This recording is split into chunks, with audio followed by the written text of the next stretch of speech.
One of the most controversial and deeply upsetting topics in the Islamic history is the so-called Satanic Verses incident, where the Prophet Muhammad is said to have momentarily received verses that appeared to acknowledge pagan deities, only to later retract them as satanic interference, raising profound questions about prophetic infallibility and revelation.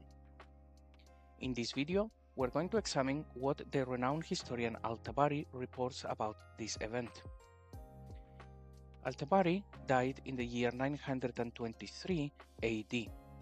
He was one of the greatest scholars of the classical Islamic period, celebrated as an expert in Quranic exegesis, hadith, jurisprudence, and history. His monumental work, The History of the Prophets and Kings, often simply called Tariq al-Tabari, is widely regarded as the most important universal history in Islam, telling events from creation through the prophets, the rise of Islam, and down to his own time in the early 10th century, preserving countless early reports and chains of transmission. We'll dive into his detailed account, and at the end, we'll critically discuss the significant narrative problems and scholarly challenges with this tradition, including issues of authenticity, transmission, and theological implications.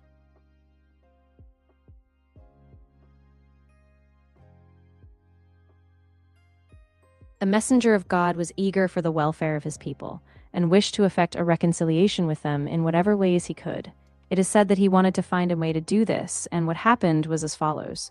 Ibn Ishaq said, when the messenger of God saw how his tribe turned their backs on him and was grieved to see them shunning his message he had brought to them from God, he longed in his soul that something would come to him from God which would reconcile him with his tribe. With his love for his tribe and his eagerness for their welfare, it would have delighted him if some of the difficulties which they made for him could have been smoothed out. And he debated with himself and fervently desired such an outcome. Then God revealed, by the star when it sets, your comrade does not err, nor is he deceived, nor does he speak out of his own desire.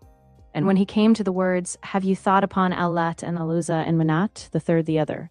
Satan cast on his tongue, because of his inner debates on what he desired to bring to his people, the words, these are the high-flying cranes. Verily their intercession is accepted with approval.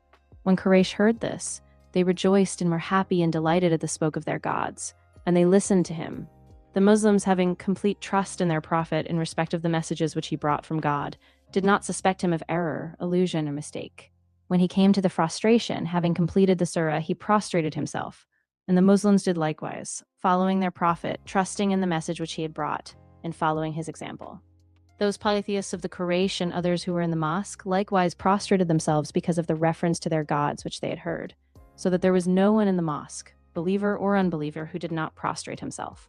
The one exception was al-Walid bin al-Mughira, who was a very old man and could not prostrate himself. But he took a handful of soil from the valley in his hand and bowed over that. Then they all dispersed from the mosque. The Quraysh left delighted by the mention of their gods which they had heard, saying, Muhammad has mentioned our gods in the most favorable way possible, stating in his recitation that they are the high-flying cranes and that their intercession is received with approval. The news of this prostration reached those of the messenger of God's companions who were in Abyssinia, and people said, the Quraysh have accepted Islam. Some rose up to return, while others remained behind. Then Gabriel came to the messenger of God and said, Muhammad, what have you done? You have recited to the people that which I did not bring to you from God, and you have said that which was not said to you. Then the messenger of God was much grieved and feared God greatly.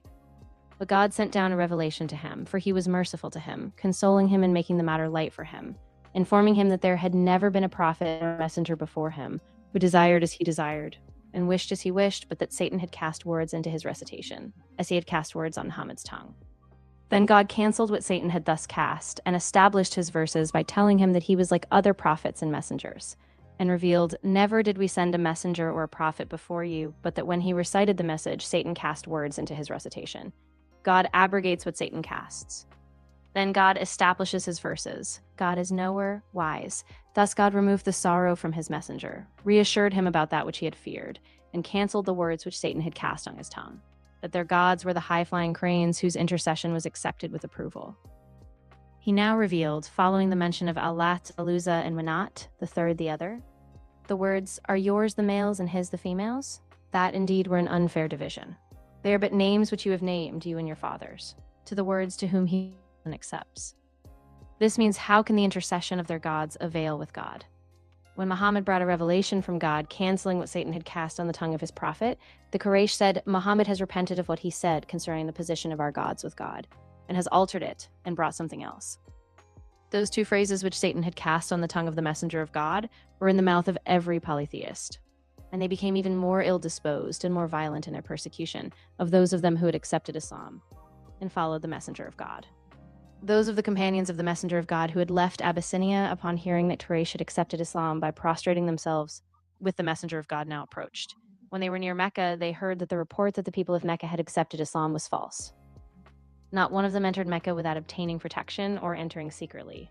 Among those who came to Mecca and remained there until they emigrated to Al-Madinah and were present with the Prophet at Badr were Uthman bin Affan, accompanied by his wife Ruqayyah, the daughter of the messenger of God, Abu Hudhayfa bin Utbah, accompanied by his wife Salah bint Suhail, together with a number of others numbering 33 men. Abu Mashar said, the messenger of God was sitting in a large gathering of Quraysh, wishing that day that no revelation would come to him from God which would cause them to turn away from him.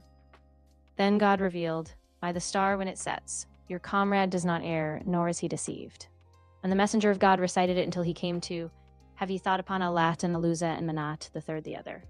When Satan cast on his tongue two phrases, these are the high-flying cranes. Verily their intercession is to be desired. He uttered them and went on to complete the surah.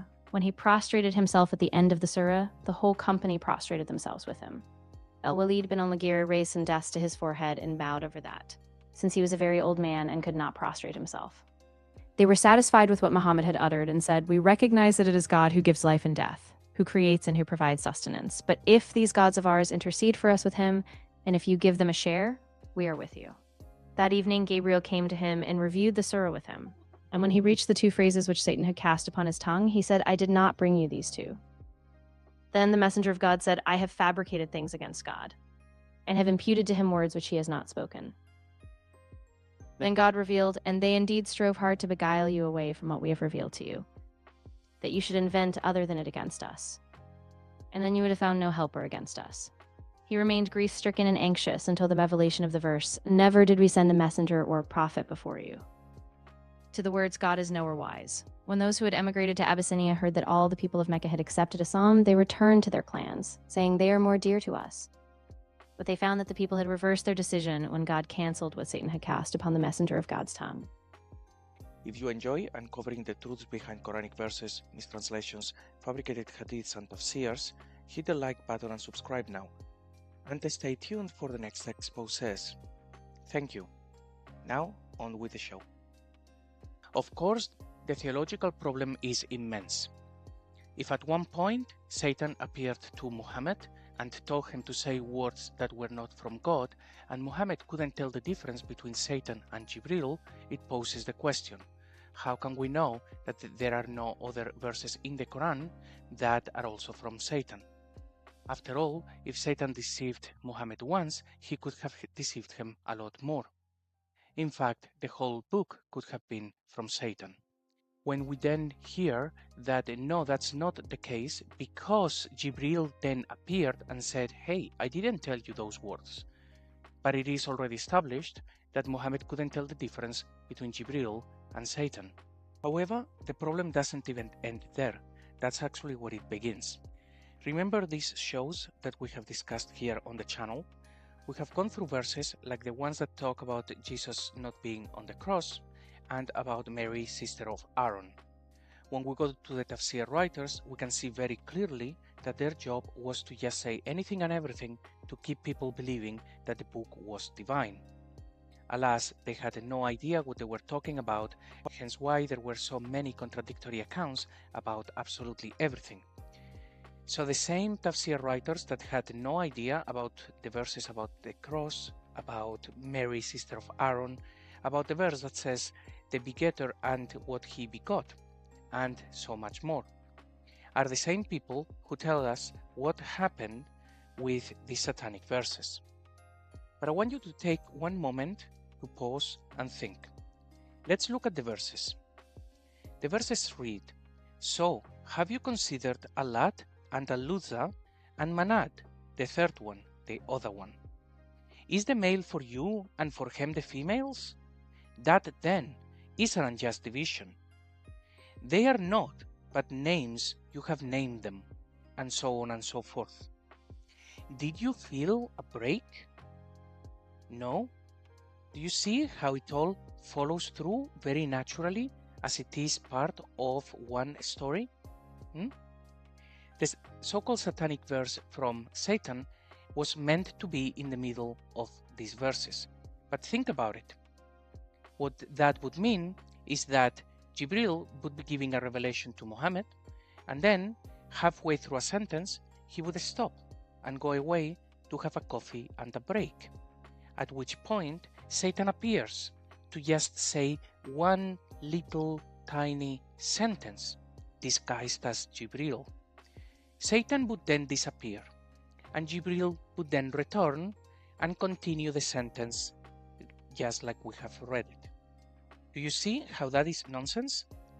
As like with everything in Islam, there are many multiple accounts as to how things happen.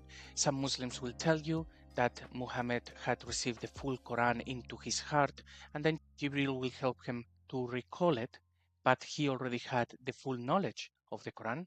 That would be a problem, because then he would have realized if he was saying something that was not in his prior memory.